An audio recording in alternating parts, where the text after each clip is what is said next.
चाहिँ मेरो कुकर छ अनि मैले यहाँ चाहिँ आगो बाल्न लागिरहेको छु। किन भन्दा ग्यास सकियो होइन, यहाँ चाहिँ हाम्रो एउटा कल्चर छ कि छुट्टै, त्यो कल्चर अनुसार चाहिँ यो चोखो भन्ने हुन्छ अनि त्यो चोखोमा चाहिँ भित्र आगो बाल्नु हुँदैन। यो चाहिँ घर बाहिर हो होइन, यो घर बाहिर हो। अनि मैले आगो बाल्न कति ट्राई गरिसकेँ तर हुँदैन कि लाइटर यो हालत भइसक्यो लाइटर यो हालत भइसक्यो होइन, अहिलेसम्म आगो बोले होइन, यस्तो पुरा धुवा भइरहेछ। अनि त्यो तब चामल चाहिँ पकाउने हो घर भन्नाले म कोठा लिएर बस्छु अनि घर भए त अब त मम्मीसँग कराइपछि भइहाल्थ्यो होइन। अब यहाँ चाहिँ भात पकाउनै पऱ्यो, नपकाइ काम चल्दैन, यिनी अब पकाउनु पऱ्यो। आगो कतिखेर चल्छ थाहा छैन होइन, अलिअलि चाहिँ आगो पनि लागिरहेको छ। यो खालको स्थिति छ अब यो आगो बाल्न नसक्दाखेरि यस्तो साह्रो भुक्नु परेको पनि कोही छोड्नु अब है। अब यो लाइटर पनि चलिसक्यो, यो जलाउने खालको त्यस्तो अलि छिटै चल्ने खालको दाउरा पनि छैन क्या, दाउरा छ त्यस्तो खालको होइन। अनि भित्र ग्यास छ तर त्यसमा पकाउन अलाउ छैन, त्यो भित्र चाहिँ बनाउनु हुँदैन भन्ने कल्चर छ कि। अनि यो चाहिँ यस्तो स्थिति छ, एकदम पुरा भुत्ताइरहेको छ होइन। अब त लाइटर पनि पर्न छोडिसक्यो, लाइटर पनि यस्तो भइसक्यो है, लाइटर पनि यस्तो भइसक्यो, असम्म पलाएको छैन आगो।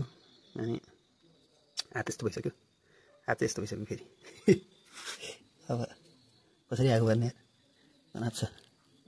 अनि आगो नबोली खान पाक्दैन, खाना नपाकेपछि खान पाइँदैन। अनि यो अवस्थामा अब के गर्नु, हाँस्नु कि रुनु, भोलि आगो चाहिँ बल्छ जस्तो छ।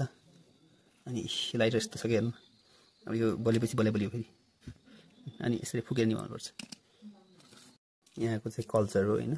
अहिले आगो बोलिसक्यो अनि यो चाहिँ कल्चर हो। अब कल्चर मान्नु पनि पऱ्यो, फेरि ठाउँ अनुसारको हुन्छ होइन। रमाउनु एउटा एक्सपिरियन्स, लाइफ टाइम एक्सपिरियन्स पनि हो होइन। अब हाम्रो गाउँतिर यस्तो छैन तर अब यहाँ छ, पालना गर्नु पऱ्यो होइन। रमाइलो कुरा पनि हो फेरि यो चाहिँ होइन। अब अनि एक्सपिरियन्स गर्दै जानुपर्छ सबै कुरा, सबै ठाउँको बारेमा बुझ्दै जानुपर्छ। हुन त अब म पनि प्युठानकै, म भएको ठाउँ पनि यो अहिलेको ठाउँ पनि प्युठानै हो, तर पनि यो ठाउँ एउटै जिल्ला एउटै भए पनि अनुभव चाहिँ अब फरक हुन्छ, कल्चर फरक हुन्छ, रमाइलो पनि छ फेरि। अब यसरी चाहिँ आगो बोलिसक्यो, अब मैले त्यसलाई यता पकाउँछु अनि भात पाक्छ, त्यसपछि तरकारी चाहिँ अब अहिले हेर्नुपर्छ के हुन्छ है। यस्तो छ स्थिति आगो बोलिसक्यो, आगो चाहिँ बोलिसक्यो। अब दाउरा राखेर टक्क खाना बनाउने हो। अनि यसरी खाना बनाउँदाको मजा नै बेग्लै छ। आज यो लगभग 2 वर्ष भइसक्यो म यता बस्न थालेको, तर जे होस् एकदमै यहाँको कल्चर नै हो यो फेरि है। चोखो भन्ने हुन्छ, यो वर्षमा लगभग 8-10 पटक अझै बढी नै हुन्छ र 2-3 दिनको ड्युरेसन, कहिलेकाहीँ 1-2 दिन, कहिलेकाहीँ 1 दिनमै सकिन्छ, कहिलेकाहीँ 3-4 दिन पनि हुन्छ। अनि त्यो चाहिँ यो दिवालीको बेलामा खासमा, यो चाहिँ कुल पूजाहरूको बेलामा चाहिँ यस्तो गर्ने गरिन्छ।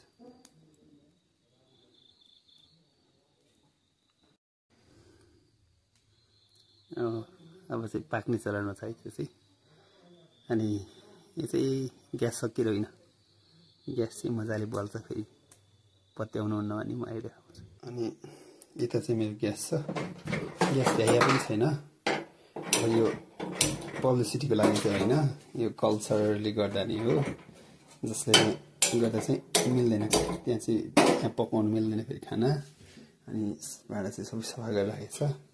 अनि यहाँभित्र चाहिँ अब आज बिहिबार भयो होइन, भोलि शुक्रबार, अनि पर्सि शनिबारसम्म चाहिँ यो खाना बनाउन मिल्दैन यहाँनिर खाना बनाउन मिल्दैन। अनि त्यहाँनिर बाहिरै बनाउनुपर्छ खाना चाहिँ, अनि खाना चाहिँ बाहिर बनाएर खाने गर्नुपर्छ।